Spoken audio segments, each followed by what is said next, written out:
الله الرحمن الرحيم.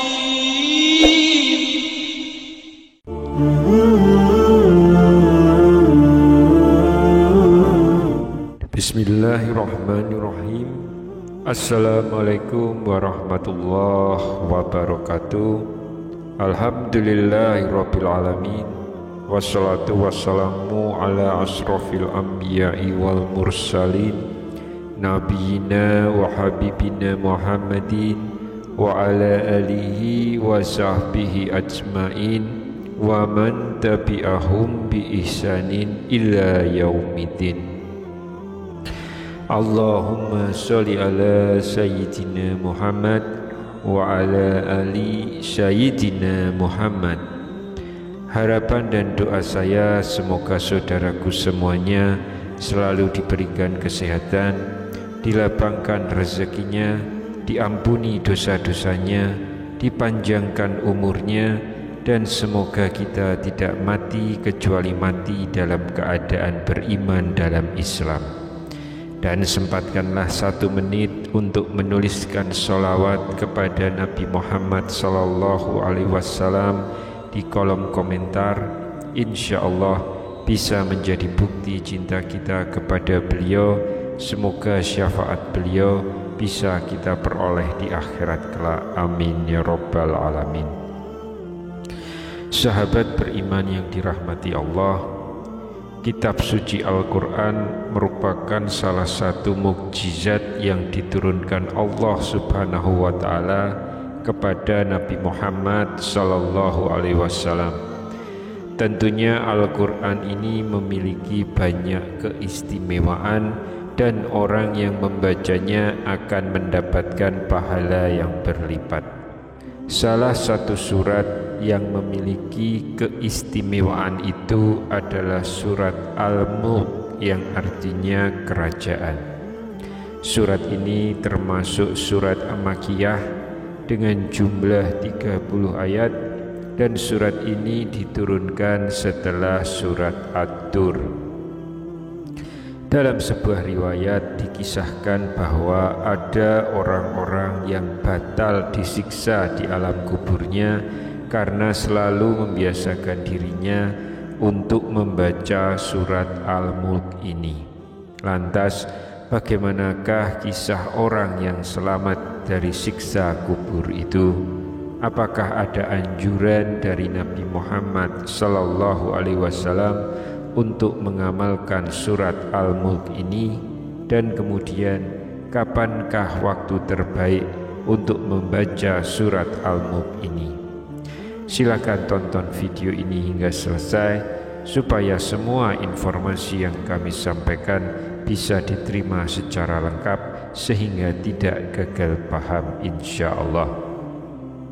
Sahabat beriman yang dirahmati Allah, Ibnu Katsir menerangkan bahwa Imam Ahmad mengatakan telah menceritakan kepada kami Hajjaj Ibnu Muhammad dan Ibnu Ja'far.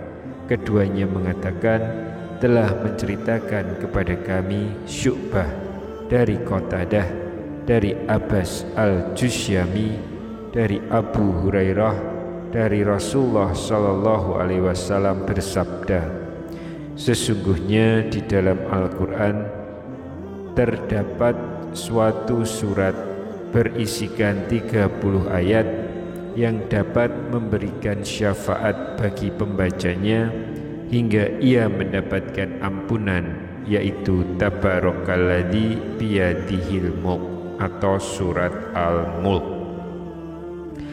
Arba'ah telah meriwayatkan hadis ini melalui Syu'bah dengan sanad yang sama. Imam Tirmizi mengatakan bahwa hadis ini adalah hasan.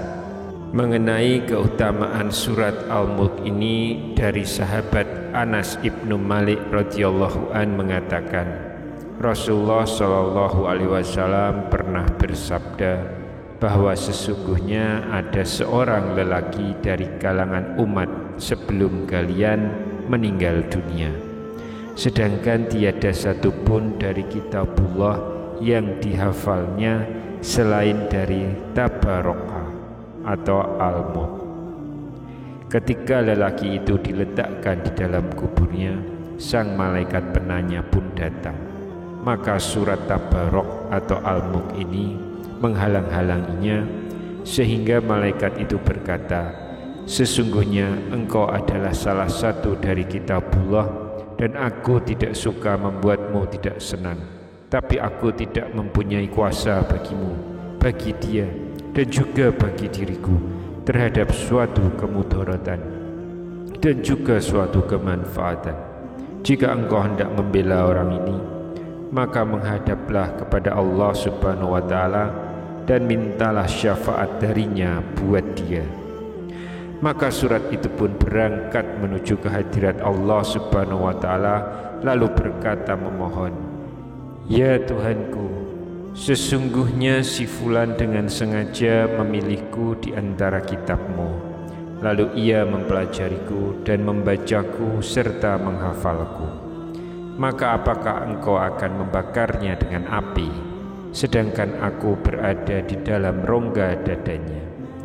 Jika engkau hendak mengazabnya, maka hapuskanlah terlebih dahulu aku dari kitab-Mu." Allah Subhanahu wa Ta'ala pun berfirman, "Aku lihat engkau marah." Surat itu menjawab, "Sudah seharusnya aku marah." Maka Allah Subhanahu wa Ta'ala berfirman, "Sekarang pergilah kamu. Sesungguhnya aku telah menyerahkannya kepadamu, dan aku memberi izin kepadamu untuk memberi syafaat buatnya." Maka surat itu pun kembali dan meminta malaikat penanya itu untuk pergi. Kemudian lelaki itu bangkit dalam keadaan senang hati tanpa mengalami suatu siksaan apapun dari malaikat tersebut. Lalu surat itu meletakkan mulutnya ke mulut lelaki itu dan berkata, "Selamat datang dengan mulut ini, barangkali mulut ini sering digunakan untuk membacaku. Dan selamat datang dengan dada ini, barangkali dada ini dipakai untuk memuatku. Dan selamat datang dengan kedua kaki ini, barangkali ia dipakai untuk berdiri membacaku." Surat ini menghiburnya di dalam kuburnya karena merasa khawatir bila ia akan kesepian dan merasa takut. Anas ibnu Malik melanjutkan bahwa setelah Rasulullah SAW menceritakan kisah ini, maka tiada seorang pun, baik anak kecil atau orang dewasa maupun budak atau orang yang merdeka, melainkan mempelajarinya dan menghafalkannya. Dan Rasulullah SAW menamainya dengan sebutan Al-Munjiyah atau surat yang menyelamatkan. Sahabat beriman yang dirahmati Allah, kisah syafaat dari surat Al-Mulk ini juga dikisahkan oleh Ibnu Abbas yang menceritakan bahwa ada salah seorang sahabat Nabi SAW yang membuat tenda di dekat sebuah kuburan, sedangkan ia tidak mengetahui bahwa tempat itu adalah kuburan. Tiba-tiba ia menyadari bahwa itu adalah sebuah kuburan seseorang, dan ia mendengarnya kuburan itu sedang membaca surat Al-Mulk hingga khatam. Maka ia pun datang kepada Nabi SAW dan bertanya, "Wahai Rasulullah, aku telah memasang tendaku di dekat sebuah kuburan, sedangkan aku tidak menyadari bahwa tempat itu adalah kuburan. Tiba-tiba ku dengar dari dalamnya seseorang membaca surat Al-Mulk sampai selesai." Maka Rasulullah SAW bersabda, "Surat Al-Mulk adalah surat pencegah dan juga penyelamat yang dapat menyelamatkan pembacanya dari siksa kubur." Hadis riwayat Tirmizi. Imam Tirmizi meriwayatkan pula melalui jalur Lais ibnu Abu Salim dari Abu Zubair dari Jabir bahwa Rasulullah SAW masih belum tidur sebelum membaca Alif Lam Mim Tanzil dan Tabarakalladzi biyadihil mulk. Lais telah meriwayatkan dari Tawus bahwa kedua surat tersebut mengungguli semua surat dalam Al-Quran dengan 70 kebaikan. Ibnu Abbas mengatakan bahwa Rasulullah SAW pernah bersabda, "Sungguh aku menginginkan bila surat ini dihafal di dalam kalbu setiap umatku, yakni surat Al-Mulk ini. Ibnu Abbas meriwayatkan bahwa ia pernah berkata kepada seseorang, maukah aku hadiahkan kepadamu suatu hadis yang akan membuatmu gembira? Lelaki itu menjawab, tentu saja mau. Ibnu Abbas mengatakan, bacalah surat Al-Mulk dan ajarkanlah kepada keluargamu serta semua anakmu dan semua ahli baitmu yang masih anak-anak dan juga semua tetanggamu. Karena sesungguhnya surat Al-Mulk ini adalah surat yang menyelamatkan dan yang mendebat atau membela pembacanya kelak di hari kiamat di hadapan Tuhannya, dan memohon kepada Allah agar menyelamatkannya dari azab neraka dan juga menyelamatkan pembacanya atau penghafalnya dari siksa kubur. Sahabat beriman yang dirahmati Allah, demikianlah sedikit penjelasan mengenai keutamaan surat Al-Mulk. Dan dari beberapa penggalan kisah yang tadi saya sampaikan, maka benarlah bahwa surat Al-Mulk ini memiliki banyak keistimewaan bagi para pembacanya dan yang menghafalkannya. Salah satunya yaitu dapat membantu pembacanya saat berada di alam kubur. Hal ini sebagaimana Rasulullah Shallallahu Alaihi Wasallam bersabda, sungguh surat di dalam Al-Quran yang ayatnya ada 30 dapat memberikan syafaat untuk yang membacanya.